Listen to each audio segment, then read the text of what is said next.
All right, guys, we are back for the conference championship episode of Free Tendies Fantasy Playoff coverage. I'm here with Yanni. What's up, dude? How you doing, buddy? Absolutely savage beating the 49ers took this Yep. weekend. Of course, it was when I picked them and you didn't. I think we may have to retire the big giant 49ers hat. I was thinking that was a good luck charm. As it turns out, no, it was not. Um, but It's worth a this, shot. yeah, it was worth a shot. It is worth a Could have shot been. at the very least. So we'll just do, it's gonna be a short episode today. It's just two games. So I will lead it off. This is I think it's a 12 o'clock Sunday kickoff game. We got the Patriots going to Denver to play the Broncos. Here's the offensive and defensive stuff. The Patriots offense is second in points scored, third in yards gained, fourth in passing yards gained, sixth in rushing yards gained. They're the 17th best red zone team. They get a touchdown 57.1% of the time they get in the red area, and they're sixth in third down conversions, converting 42.9% of the time. For the Broncos, we'll talk about this offense in a minute, but the Broncos are 14th in points scored, 10th in yards gained, 11th in passing yards gained, 16th in rushing yards gained, 13th in red zone touchdown percentage, scoring a touchdown 57.9% of the time. They get in the red area, slightly better than the Patriots. And they are the 10th team on third down conversion rates, only converting 41.2% of the time. When I look at these numbers as a whole, it's just aggressively mid all across the board. They aren't really great on anything, and they aren't terrible at anything. The Broncos' offense just kind of ho hum, at least statistically speaking. For the defensive end, Patriots are the fourth scoring defense, allowing the fourth points in the league, eighth in yards allowed, ninth in passing yards allowed, sixth in rushing yards allowed. So top 10 in all categories, very good. However, very bad red zone defense for whatever reason. They allow a touchdown 67.5% of the time opponents get in the red zone. So they're not getting those key stops. It's not bend, don't break. It's we don't bend at all. And then when you try and bend us, we shatter. And then they're 12th in stopping opposing teams on third down, allowing a conversion 38.5% of the time. For the Broncos, we know this unit is good, and the numbers kind of speak for themselves. Third in points allowed, second in yards allowed. I believe only the Texans were better this year. Seventh in passing yards allowed, second in rushing yards allowed. The best red zone touchdown defense. They only allow a touchdown 42.6% of the time. Teams get in the red zone. And then they're the second third down defense. I think only the Seahawks are better. They only allow a third down 33.8% of the time. The line on this game, Patriots minus 4.5, over under is 42.5. So I don't think that we can talk about this game properly until we discuss the injury that happened to the Broncos after their great win against the Bills. That was a great game, great TV to watch, but unfortunately, Bo Nix shatters his ankle or breaks his ankle. He's going to be out for the remainder of the playoffs. He'll probably be ready by the end of next season, but it's an absolute gut punch for the Broncos coming off one of the better wins that they've had under the Sean Payton regime. Bo Nix, I think he played better than I was expecting for sure. I think a lot of people didn't really see him going toe to toe with Josh Allen there in clutch time, but the Broncos are going to be rolling out Jarrett Stidham here, which I think I guess I would assume the Broncos would have been favored by a point or two on the line in this game. So Jarrett Stidham's worth like a 6 point difference or so to Vegas. Pretty marketable difference. And the Broncos offense, like their numbers say middle of the road, but when I watched them all season, it was very, very spotty, right? Like Bo Nix, he had so many games this year where the Broncos offense did absolutely nothing, and then he had miraculous fourth quarter comebacks, right? So I think that probably the Broncos offensively are a little bit worse than their like just statistics would point to, and now you're getting a downgraded quarterback. It just feels like Sean Payton's got his work cut out for him here. Obviously the Patriots like top 10 in most categories defensively. So it's going to be a really difficult job for Sean Payton, right? Especially when I was watching that Bills game. The Bills are notoriously terrible at stopping the run, but the Broncos didn't run the ball. Like I think, what did they give RJ Harvey, Yanni? Like 6 or 7 carries, something like that. Julie McLaughlin maybe had like 5 or 6 carries. They just didn't even try to run the ball. I feel like that's going to have to be a point of emphasis here. But the Patriots are pretty damn good at stopping the run too, right? So I feel like there's going to be a massive, massive weight on Jarrett Stidham's shoulders here. Like he's going to be asked to make some big boy throws and really carry the offense, I think, because I'm not sure that the running game is capable at this point of doing so. Patriots on the other end, right? Like, you know, Drake May has not had like the best statistical playoffs so far, but he's leading his team to wins. He's doing what he needs to do, and we've seen throughout at least this season that like I would call this a Drake May breakout season, second in MVP. I would assume, and I think those playoff performances are going to come with time. It's the kid's first like run in the playoffs, right? First run, and he's already in a conference championship. This Broncos defense is very, very good. I'm not I think that they're a step below like the defense the Patriots played last week in the Texans, but they're still pretty damn good, right? I feel like the only path to the Broncos potentially pulling the upset here is that this total needs to be under, right? I don't think the Broncos are getting to 20 points with Jarrett Stidham, so I think it's going to be a big deal that the defense does their job. They got a bunch of impact turnovers last week against Josh Allen. I believe it was it like 4 or 5 total turnovers. I think they need something similar here against Drake May and what I think is probably a little bit more polished offense. I think the Patriots are going to know that the Broncos are not at full strength. I think they're going to be a little bit more conservative, and I think Mike Vrabel honestly will not have a problem calling a conservative game here, trying to just get out of here with the W. Right? I would probably, if I had to bet this game, I might take the Broncos and the points just because it seems like a lot of points to give to the Patriots against a pretty good defense. But I wouldn't say that with conviction. I wouldn't put actual U.S. currency on it. And full disclosure to the fans, all of my bracket challenge brackets had the Broncos winning the AFC. With them pulling the upset over the Bills, all of my brackets were in prime position here. I still stand to win a lot of money if the Broncos do pull this upset, but I'm not super hopeful of that. What are your thoughts on this game, Yanni? I mean, I'm really excited to see it. Mostly excited because of the Drake May ascension narrative. The Broncos are absolutely a Super Bowl caliber defense, but so are the Chargers and so are the Texans. Um, I know Drake hasn't maybe looked, incredible, but I thought he's looked pretty damn good considering the level of competition he's going against. And he is, in my opinion, still going into these games undermanned. Like, this was not an uber talented roster with the Patriots when we came into the year. I think when guys overperform the way that Drake May has, the way that Mike Vrabel has, the way that Ramondre Stevenson, weirdly enough, and Stephon Diggs, like those guys have all really played like well above what we thought they were going to play coming into the year, and it sort of makes you forget that this is a pretty undermanned roster. So I think actually what Drake May's done in his 2 games this playoffs has been really impressive. I think he's got that thing, whatever that thing is that makes someone a playoff performer or not. I think he's got it. Um, so yeah, I would be more worried about the defense if they hadn't gotten here going through the Chargers and Texans. To me, that's just kind of more of the same for what they've been dealing with. Um, Offensively, I would have said with Bo Nix, this would have been their toughest offensive test of the postseason because the Chargers' whole line is hurt and CJ Stroud forgot how to play football, right? So, but without Bo Nix, like you could probably argue this is their easiest test of the playoffs. If you want to say that they're still better than the Texans offensively, fair enough. So yeah, I think we're seeing the Drake May ascension into a certainly a top 10 quarterback, and there'll be conversations about whether or not he's top 5. I think when it's all said and done this year.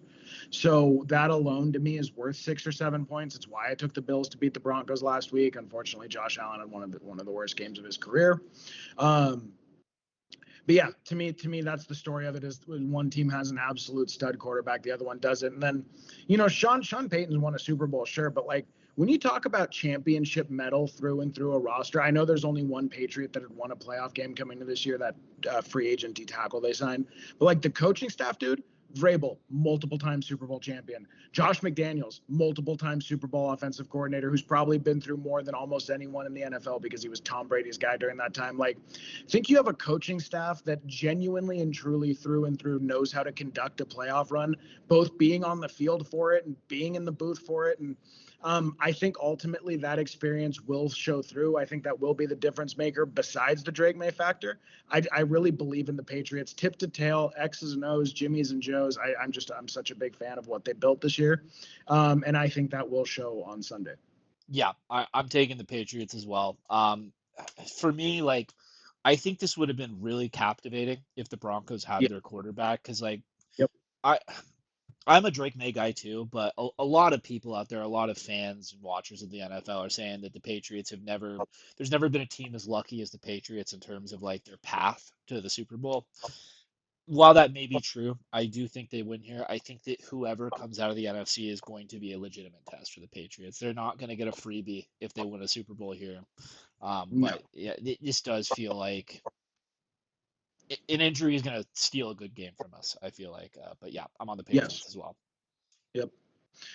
Okay, and two teams that I'm really looking forward to. I saw. Did you see that stat this week? What was it? Was some crazy number of games they've played. I want to say that they're 129 and 128 against one another in their all-time career. Not 129, 128. It was some. I think it was maybe 130 total games. There's a one-game difference between these two teams in their head-to-head record and the history of them playing each other in the NFL, which is absolutely awesome.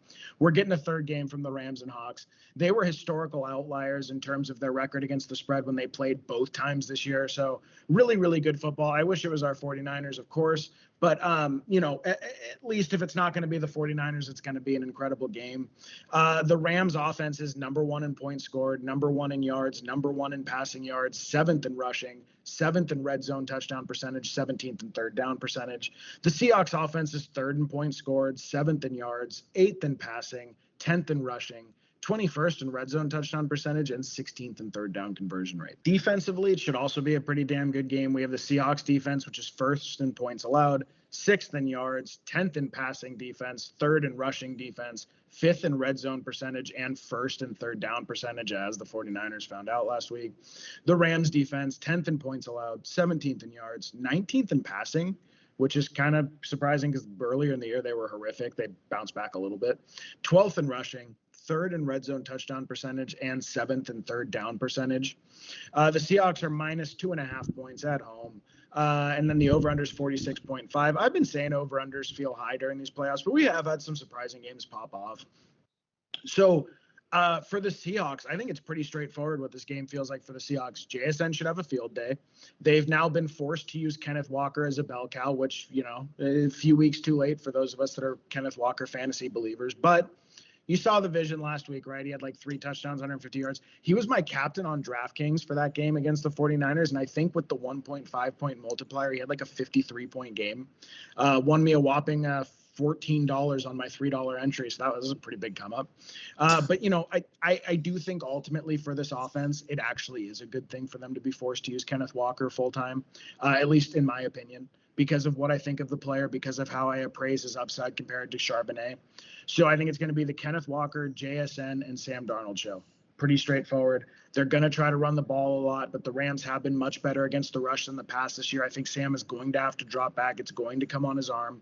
Rashid Shaheed is probably – I'm really interested to see if they kick away from Rashid Shaheed. He's had a few really influential returns just in these playoffs, kind of blossoming into one of the better returners in the sport. So, I think the Seahawks have the weaponry to get it done, but they sputter out a little bit in the red zone. That's why Myers was the most productive fantasy kicker this year. I'm very curious to see what they can get done on that side of the ball. To me, their defense is so good. I think you're mostly worried about, can you get to 24 to 28 points or 27 points if need be? I don't think that's a sure thing at all. And I don't know, Sam Darnold didn't really have to do a whole lot last week. The game went so south so quickly with the way it swung early for the Niners that Sam sort of coasted to a win. We don't really know where playoff Sammy D may or may not be because he was not called. It was not pressed into service last week. That was one of the things that me and Ted had talked about before the game, was the imperative to force Sam to actually win the game. And within 3 minutes, that was just off the table, right? I don't think that's going to happen with the Rams. So I'm very curious to see, has he calmed his nerves a little bit? Can he perform in an NFC championship game against the number one defense in the NFL in one of the loudest stadiums in the NFL? I think that's actually a tall task. I really do.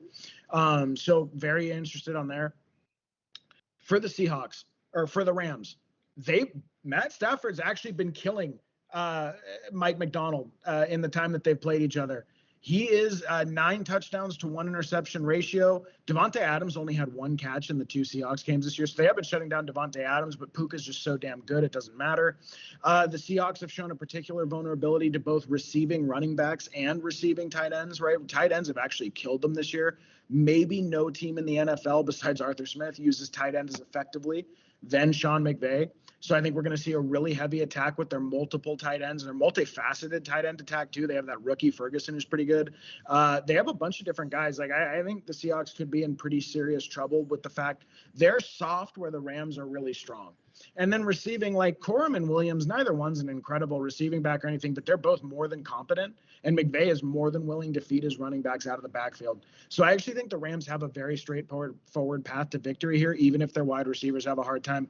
I can't figure out, maybe Ted can give his thoughts on this because I'll pass it to him in a minute. I cannot figure out why. So 2 or 3 years ago, I say to Ted, I think there is a Kyle Shanahan of defense, and I think he's the Ravens defensive coordinator, right? Mike, their head coach of the Seattle Seahawks. And I said, what he does so perfectly is he does what Kyle does to defenses, but to offenses. He plays the offense's rules against them, and that's why he's really wrecked the Shanahan coaching tree, specifically Kyle. To me, it looked like he designed his defense specifically to design disguise coverages, break the rules that Kyle's quarterbacks are trying to read, and put him in serious trouble. And Brock Purdy has floundered against this defense like 5 times out of the last 6 games they played. So for some reason, it is destroying Kyle. 2 of his 3 worst games as a head coach offensively have been against Mike Macdonald. And to me, it looks like a genuine schematic thing. It's not a matter of circumstance, not a matter of roster. But then Sean McVay has just not had this problem at all. Sean McVay's actually played pretty damn good ball against the Seahawks. I'm not sure why. Maybe it's a personnel thing. Maybe it's because, that maybe that is the whole thing. Because Sean McVay has Puka Nacua and Devontae Adams right out there, and maybe it's just as simple as that. He also runs a lot more like 13 personnel, right? So maybe it's the use of the tight ends that's a lot heavier. But for some reason, I have not noticed the extremely detrimental effect that McDonald has had on Shanahan, who was in the same scheme as McVay. They run the scheme together. I haven't noticed that with Sean, and I have a lot more faith that the Rams offense is going to perform than I did the 49ers. Again, it could just be as simple as Puka Nacua and Devontae Adams. You'd have to really think about it, but they could be one of the greatest 2 wide receiver combos that's ever taken the field together. Maybe that's it. Stafford might be one of the 10 best quarterbacks in NFL history. So maybe it's just that. Maybe I'm overthinking it, but they do not seem to succumb to the effects of the McDonald defense to the degree that Kyle and Brock do have, and I'm worried will continue to. Well, I mean, when I look at the Seahawks defense, right, the what they've built there is it. I feel like that whole thing stops with stopping the run, right? Seahawks elite, they have an elite defensive line. They stop the run and they kind of force you to drop back and pass, right? And what I think Kyle Shanahan and the 49ers are not very good at is when they're trailing in games just dropping back on clear pass plays, right? The whole Shanahan offensive system to me is predicated on the run game working and then running play action off of that. Jay Gruden famously said on a podcast one time that head coaches do not look at Kyle Shanahan's scheme for drop back passing concepts. Kind of a shot at Kyle Shanahan and his system a little bit, but I think the difference between the way McVay calls games and the way Kyle calls games is McVay is more than happy to just drop back and pass.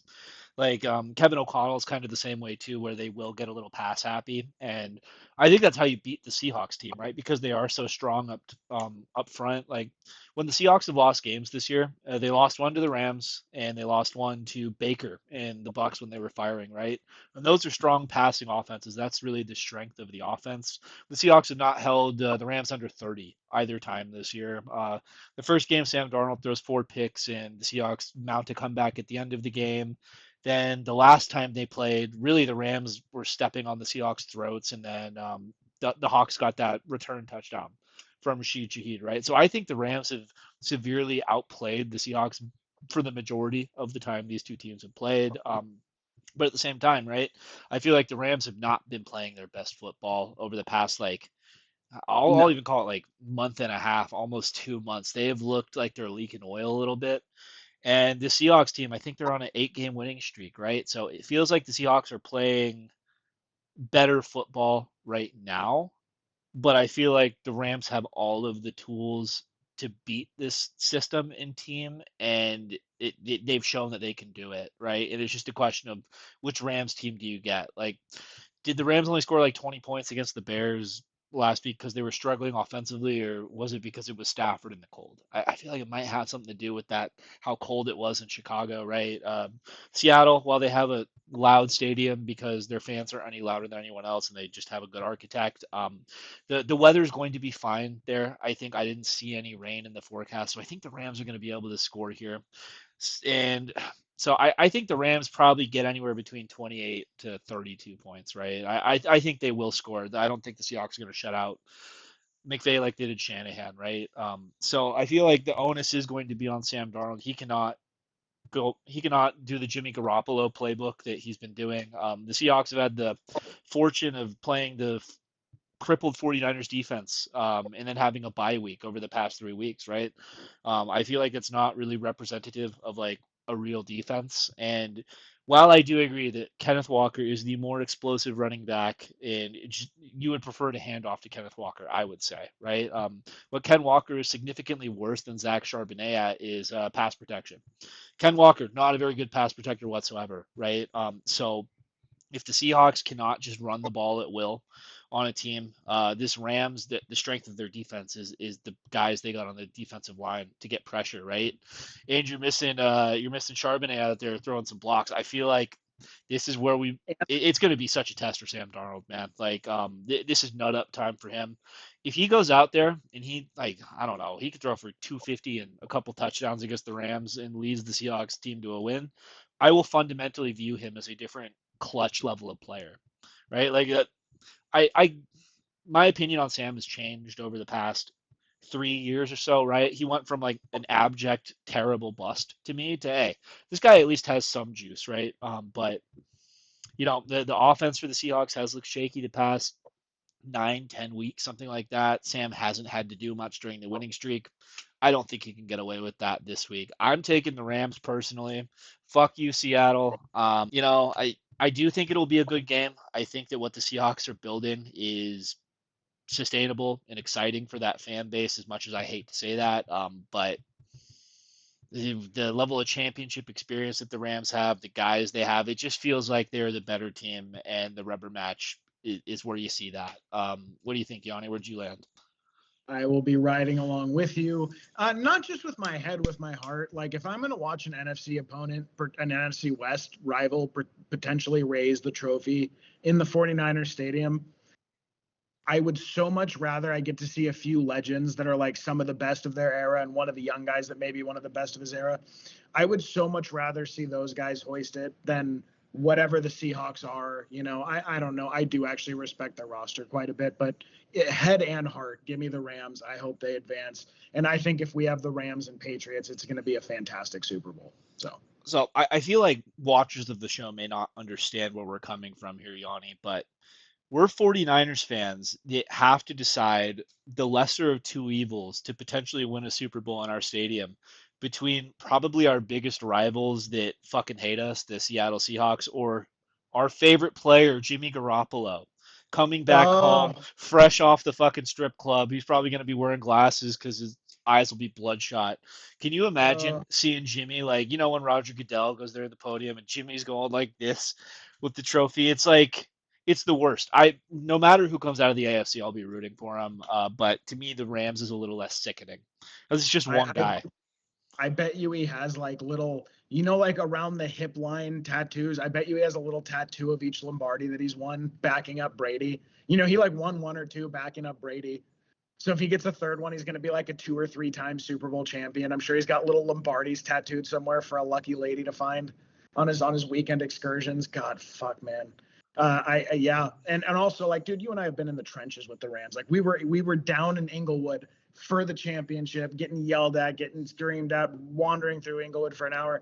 Like, it's very personal. It's so funny that even for a 49ers fan, right, the pain didn't stop with watching Nick Bosa go down. It didn't stop with watching Fred Warner go down. It didn't stop with watching Michael Williams go down. It didn't stop with watching Brandon Ayuk not show up, and then George Kittle to blow out his Achilles, and then for them to get brutally eliminated in humiliating fashion, and it still does not stop. This week, you get to watch the two NFC West rivals compete for it. And then next week, you get to watch one of them compete for the Super Bowl trophy. It never stops. The pain and suffering of 49ers fans never stops. It is a truism of being a 49ers fan. Being a 49ers fan is the same statement as saying I subscribe to endless suffering and pain, and it never stops. And in fact, it finds depths and layers of worse and worse and worse. Now we're talking about electrical substations, dude. I can't. Oh God. They Anyway, actually yeah. addressed that. They're like, we're looking into it. Like, Joe Rogan addressed it. Did you Jesus see Christ. that? Joe No, Rogan no. felt the need to speak about it. He was like, "Are you seeing this huge catastrophic spike in injuries out of San Francisco? Are EMF waves?" I'm like, "Oh, fuck, Joe. Joe doesn't even care about the NFL. It's because something so wild is happening on the conspiratorial front that Joe Rogan tapped in to Our pain as 49ers fans too, I feel like is extremely specific to our age bracket and younger, right? Yes. Because like Yep. my dad's been a Niners fan. He got to watch the Steve Young Super Bowls. He got to watch the Joe Montana Super Bowls. The last time the Niners won a Super Bowl was the year I was born in 1993. I just want to see one before I go, boys. And go AFC, whoever the fuck wins that. So Yep. here are the brackets. We're in lockstep here, so there's not any difference in terms of our Yep. Super Bowl. Rams, Patriots on both ends. But yeah, that's going to do it for us. We only got one episode left of the playoff coverage. So if you like the video, please thumbs up, subscribe. It helps the channel out. Question of the day for the audience. Yanni, I'll let you get this one. For those of you who are around 30 or younger, what was your highlight of your NFL watching career? And is it better than the 49ers? Because I think most people would say yes. Because I don't count Super Bowls that were won when I was like not conscious enough to see them. Um, I can't even think the best moment as a 49ers fan for me was probably the Patrick Mahomes interception in the last Super Bowl where I thought the game was done. When uh, Brown, the safety, picked off Patrick Mahomes before I think they went 3-and-out or after that, or maybe turnover on downs. And then they fumbled the punt that got them back in the game. It was like 13-3. I thought that interception, I thought, oh my God, they're going to win the Super Bowl. And I truly, for a moment, felt it, and then it was gone. And I think, sadly enough, that was the highlight of my 49ers fandom in the last 30 years. That was the happiest moment I had as a fan. Oh God, mine's got a. My first Niners game ever was the 19. What was it? I think it was either 99 or 98. You guys can go look it up on YouTube. It was the 49ers Packers wild card game in Candlestick, so it was before Levi's. For those of you Gen Z Niners fans, the stadium used to be in San Francisco, and it was Steve Young to Terrell Owens with 8 seconds left No, to beat the Packers. It's called the Catch Two. Go look yeah, that up if you that's want a little bit of Niners history. That's my favorite moment, though. That's how I became a fan. But yeah, we'll catch you guys for the Super Bowl episode, and have a good one.